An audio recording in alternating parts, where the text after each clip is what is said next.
गति 100 शब्द प्रति मिनट। डिक्टेशन शुरू होने में समय शेष है 5 सेकेंड।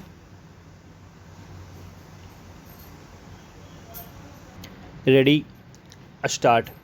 बिहार में मुख्यमंत्री के रूप में नीतीश कुमार और उप मुख्यमंत्री के रूप में तेजस्वी यादव के शपथ ग्रहण के साथ ही एनडीए के हाथ से एक अहम राज्य निकल गया। करीब 1.5 महीना पहले महाराष्ट्र में शिवसेना के एक धड़े का समर्थन लेकर बीजेपी ने वहां की महाविकास आघाड़ी सरकार गिराई थी। महाराष्ट्र जैसे एक प्रमुख राज्य पर फिर से कब्जा करना उसकी बड़ी सफलता थी, तो बिहार का हाथ से निकलना उतना ही बड़ा झटका है। महाराष्ट्र में लोकसभा की 48 सीटें हैं, तो बिहार में 40 सीटें। पिछले लोकसभा चुनावों में बिहार की इन 40 में से 33 सीटें जेडीयू बीजेपी को मिली थी। जाहिर है 2024 में महागठबंधन से लोहा लेते हुए इतनी सीटें हासिल करना बीजेपी के लिए मुश्किल होगा। इसके अलावा नीतीश कुमार के रूप में विपक्ष को एक प्रभावशाली चेहरा भी मिला है, जिसके अपने फ़ायदे हैं। जाहिर है इन सब से विपक्ष का मनोबल बढ़ा है। इसी साल मार्च में 5 राज्यों में हुए चुनावों में बीजेपी ने यूपी, गोवा और उत्तराखंड में सत्ता बनाए रखी थी। तब लगा था कि 2024 के लोकसभा चुनाव में बीजेपी के सामने शायद ही कोई टिक पाएगा। इस स्थिति में बिहार की सत्ता में महागठबंधन की वापसी के बाद कुछ बदलाव हुआ है।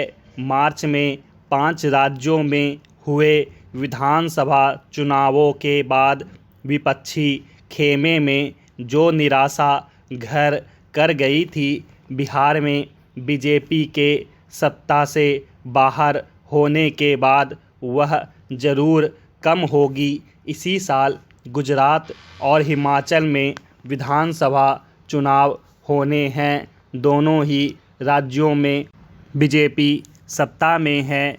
बिहार के बाद हो सकता है विपक्ष इन राज्यों में अधिक ताकत से उसका मुकाबला करे। वैसे बिहार में हुए बदलाव ने बीजेपी को भी एक मौका दिया है। महागठबंधन के सत्ता में आने के बाद वह वहां विपक्ष की अकेली आवाज़ बन गई है।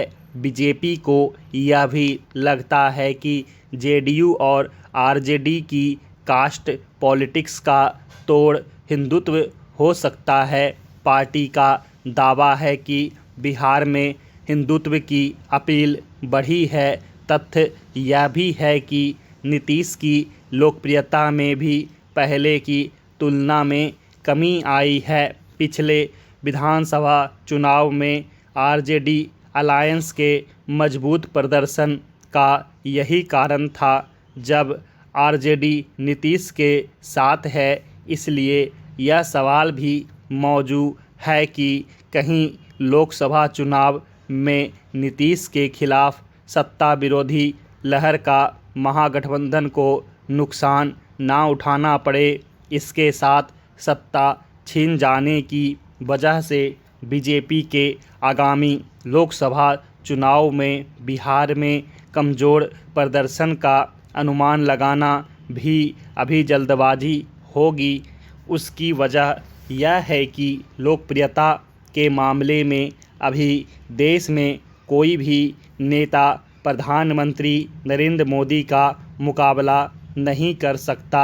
इसके बावजूद यह कहना गलत नहीं होगा कि जातीय समीकरण महागठबंधन के पक्ष में है, जिससे बिहार की राजनीति तय होती आई है। वैसे भी 2020 के विधानसभा चुनाव में नीतीश कुमार के 43 के मुकाबले 77 सीटें लेकर आई बीजेपी बीते 1.5 साल में अपनी धमक दिखाने का कोई मौका नहीं चूकती थी। विधानसभा में स्पीकर विजय कुमार सिन्हा और नीतीश कुमार के कटु संवाद का वीडियो देश भर में इसके प्रमाण की तरह देखा गया। ऊंट की पीठ का आखिरी तिनका साबित हुआ। जेडीयू के पूर्व राष्ट्रीय अध्यक्ष आरसीपी का मामला। जेडीयू के लोगों का कहना है कि बीजेपी उन्हें आगे करके जेडीयू को तोड़ने की कोशिश ठीक उसी तरह कर रही थी जैसे महाराष्ट्र में हाल ही में शिवसेना के साथ की गई है। पिछली बार नीतीश ने आरजेडी का साथ छोड़कर बीजेपी का पल्लू पकड़ा था तो इसकी वजह लालू प्रसाद के दोनों बेटों तेजस्वी और तेज प्रताप का भ्रष्टाचार बताया था। तेजस्वी तब भी उप मुख्यमंत्री थे, इस बार भी यह पद संभालने जा रहे हैं। भ्रष्टाचार के मुकदमे दोनों पर चल ही रहे हैं। हालांकि उनका संबंध लालू यादव के रेल मंत्री वाले कार्यकाल से है। टकराव की भीतरी वजह बड़ी पार्टी होने की आरजेडी की हनक बताई जाती थी जो नीतीश के सामने लालू परिवार की दबंगई में जाहिर होती थी। यह समस्या इस बार भी बनी रहेगी। हालांकि आशा की जा सकती है कि सत्ता से हटने का नुकसान दोनों भाई पहले से ज़्यादा समझ चुके होंगे और बीजेपी से एक बार और रिश्ता बनाने को लेकर नीतीश कुमार भी पहले जितने आश्वस्त नहीं रह गए होंगे। आगे की ओर देखें तो इस बदलाव का एक छोर 2024 में होने वाले आम चुनाव से जुड़ता है।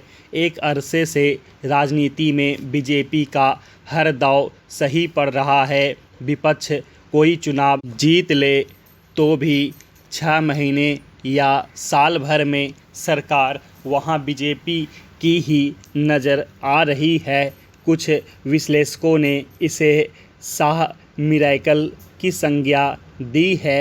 अमित शाह का चमत्कार, जिसमें 21वीं सदी के पैमाने पर काम करने वाले साम दाम दंड भेद के अलावा भी कुछ बातें शामिल है। बिहार का यह बदलाव शाह मिरेकल की अबाध गति में एकाध छोटे मोटे रोड़े अटका सकता है। नई नीतीश सरकार अगर अगले आम चुनाव तक चलती रही तो विपक्ष को अपना काम चलाऊ कुनबा जोड़ने में कुछ मदद मिल सकती है। एक अटकलबाजी चुनाव से पहले नीतीश कुमार के केंद्रीय राजनीति में चले जाने, विपक्ष का नेतृत्व संभाल लेने और प्रधानमंत्री का चेहरा बन जाने की है। लेकिन इसके लिए बिहार में गाछे कटहर ओठे तेल का ज़मीनी मुहावरा बोला जाता है। यानी कटहल अभी पेड़ पर लटका है लेकिन बंदे हैं कि होठों पर तेल पोतकर उसे कच्चा ही खा लेने की तैयारी में जुटे हैं।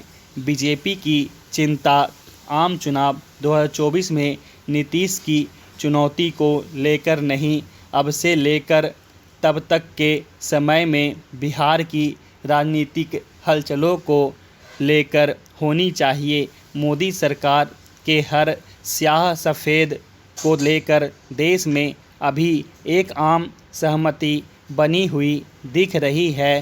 कांग्रेस की ओर से आने वाले आलोचनात्मक बयानों को विपक्ष का रवायती काम भर समझा जाता है। आने वाले दिनों में अगर बिहार में सामाजिक न्याय का मुहावरा जोर पकड़ता है तो केंद्र सरकार को लेकर की जाने वाली टिप्पणियाँ लोगों को ज़्यादा दूर तक और देर तक सुनाई देने लगेंगी।